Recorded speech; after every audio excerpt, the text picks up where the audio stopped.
फातिमा की रानी माँ, प्रभु यीशु की माँ, आसरा तू ही है माँ।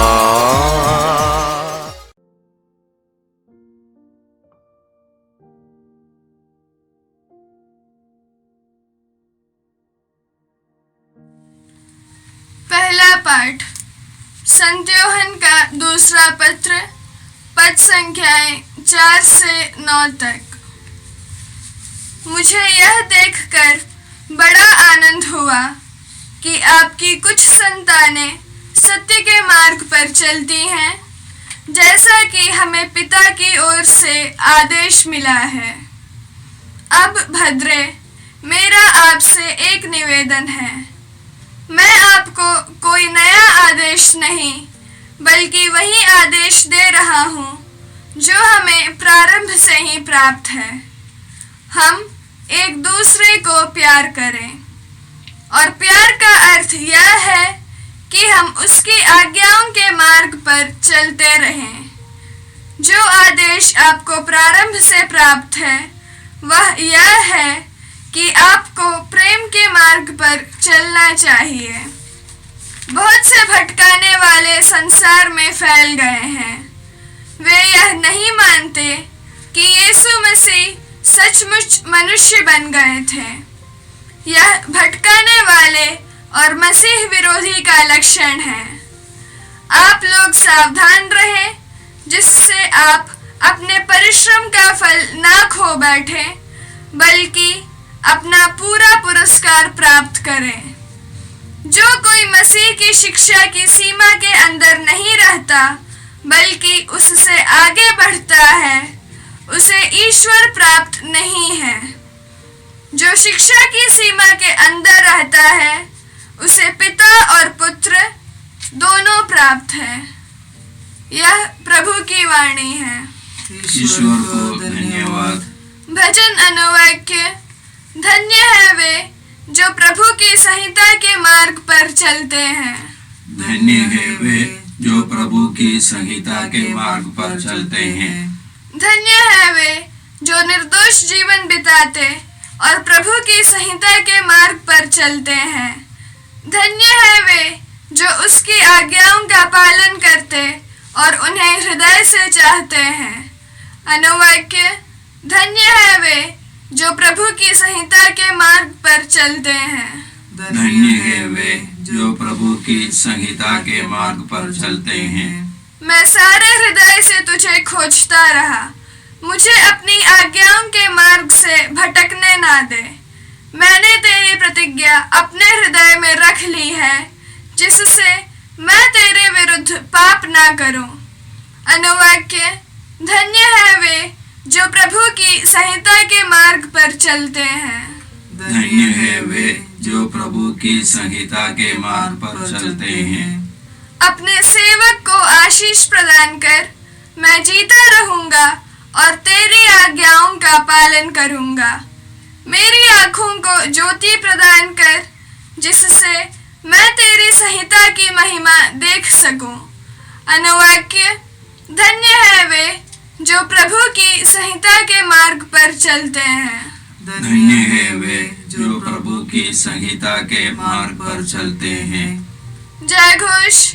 अल्लेलुया। उठकर खड़े हो जाओ और सिर ऊपर उठाओ, क्योंकि तुम्हारी मुक्ति निकट है। अल्लेलुया। प्रभु आप लोगों के साथ हो और आपके साथ भी।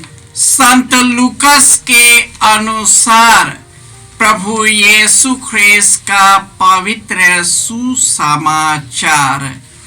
प्रभु की जय।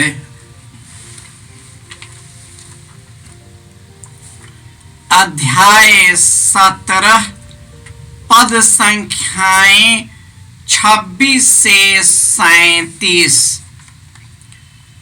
यीशु ने अपने शिष्यों से यह कहा, जो नूह के दिनों में हुआ था वही मानव पुत्र के दिनों में भी होगा।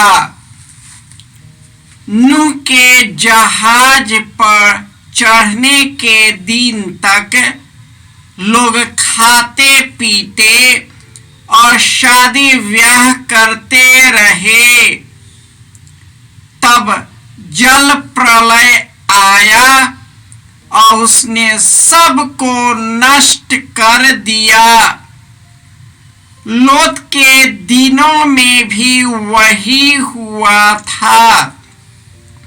लोग खाते पीते, लेन देन करते, पेड़ लगाते और घर बनाते रहे।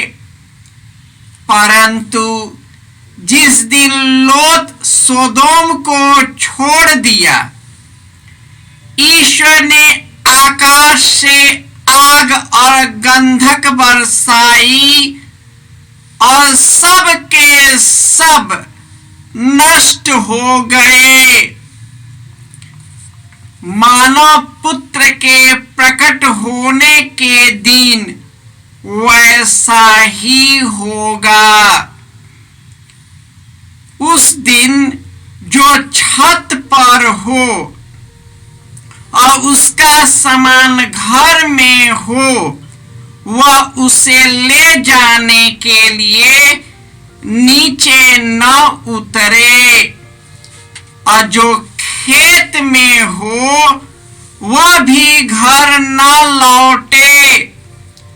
लोत की पत्नी को याद करो, जो अपने जीवन को सुरक्षित रखने का प्रयास करेगा वह उसे खो देगा, और जो उसे खो देगा वह उसे सुरक्षित रखेगा।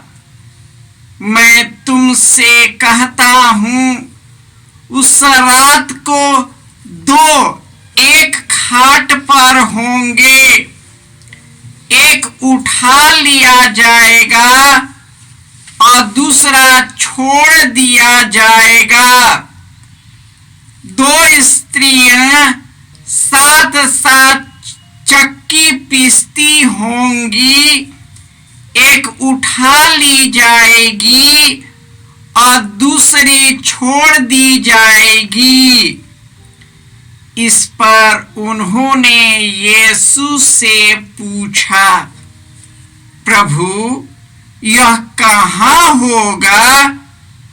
और उन्होंने उत्तर दिया, जहाँ लाश होंगी वहाँ गिद्ध भी इकट्ठे हो जाएंगे। यह प्रभु का सुसमाचार है। क्रिस्त की जय। ख्रिस्त में प्यारे भाइयों और बहनों, ईश्वर ने संसार की सृष्टि से पहले हम सबों को चुन लिया, ताकि हम सभी प्रभु यीशु से संयुक्त होकर पवित्र और निष्कलंक बने, ताकि हम सभी उन्हीं के प्रेम से प्रेरित होकर सेवा भाव का कार्य कर उनके विरासत के भागी बने। हम जो भी करें प्रेम से करें, जो भी करें खुशी और हर्षो उल्लास से करे और यीशु से संयुक्त होकर करे। आपका आनंद और खुशी सदा बना रहेगा। परंतु हम इस संसार के जाल और जंजाल में फंसकर बुराई पर बुराई करते जाते हैं दूसरे से प्रेम संबंध तोड़ लेते हैं। आज के भागते युग में सभी अपने आप में संलिप्त है, व्यस्त है। वे इतने व्यस्त हैं कि एक दूसरे का ख्याल नहीं कर पाते, एक दूसरे को प्यार कर नहीं पाते, एक दूसरे की सेवा नहीं कर पाते। एक दूसरे की सेवा करने का मतलब है कि हम ईश्वर की आज्ञाओं का पालन करें। ईश्वर की सबसे बड़ी आज्ञा यह है कि हम ईश्वर को अपने सारे मन, अपनी सारी बुद्धि, अपनी सारे आत्मा और अपनी सारी शक्ति से प्यार करें और अपने पड़ोसी को अपने समान प्यार करें। परंतु इस संसार में फैलने वाली बीमारी जो पाप है, हमारे हृदय को अपवित्र कर देता है, क्योंकि स्वर्ग से उतरे हुए ईश्वर के बेटे प्रभु यीशु में विश्वास नहीं करते, जो हमारे लिए मनुष्य बन गए, हमारे लिए दुख सहे, क्रूस पर मर गए और पुनर्जीवित हो गए। प्रभु यीशु ने अपने जीवन के द्वारा हमें पाप, अभिशाप, मृत्यु के बंधन से मुक्त कर दिया।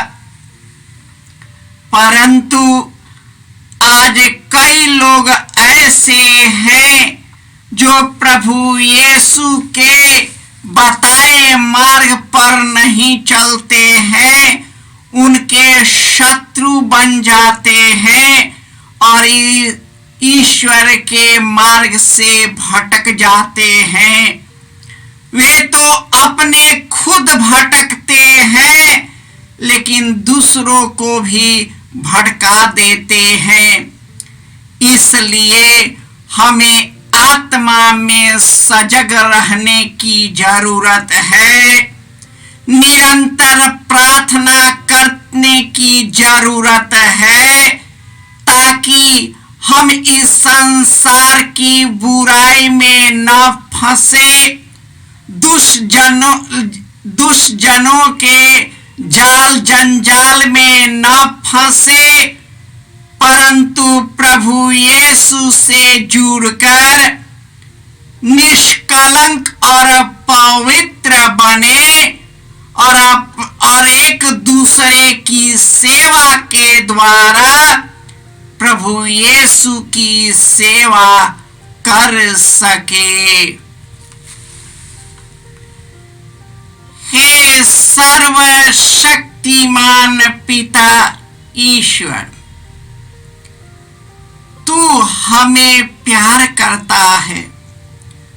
तूने कहा है, तू न अचानक आ पड़ने वाले खतरों से डरोगे, न दुष्टों के आक्रमण से डरोगे, क्योंकि मैं तेरा प्रभु तेरा हाथ थाम लेता हूं और तेरी रक्षा करता हूं। हे प्रभु यीशु, यह वचन हमारे हृदय में घर कर जाए, ताकि तुझी पर विश्वास करते हुए अपना पवित्र जीवन जी सके, एक दूसरे की सेवा में अपने जीवन को समर्पित कर पाए और परम सुख के आनंद के सहभागी बन सके। सर्वशक्तिमान पिता ईश्वर पिता, पुत्र और पवित्र आत्मा आप लोगों को आशीर्वाद प्रदान करे। जय यीशु क्रिस्त में प्रिय भाई और बहनों, प्रभु यीशु ने हमें आदेश दिया है संसार के कोने कोने में जाकर सारी सृष्टि को सुसमाचार सुनाओ। सुसमाचार सुनने के लिए और सुनाने के लिए एक अच्छा मौका है। आप कृपया इस चैनल का सब्सक्राइब करें, लाइक करें, शेयर करें, बेल आइकन दबाएं ताकि यहाँ की नई वीडियोस की सूचना आपको मिलती रहेगी। साथ साथ आप दूसरों को भी प्रेरणा दें इसका सब्सक्राइब करने के लिए। याद रखें, कल के मिसा के दैनिक पाठ और उस पर टिप्पणियाँ आज ही दोपहर के बाद हम लोग अपलोड करते हैं। कृपया आज ही उसको सुनकर कल की तैयारी करें। प्रभु यीशु आपको और आपके परिवार को 100 गुनी आशीष देंगे। जय यीशु।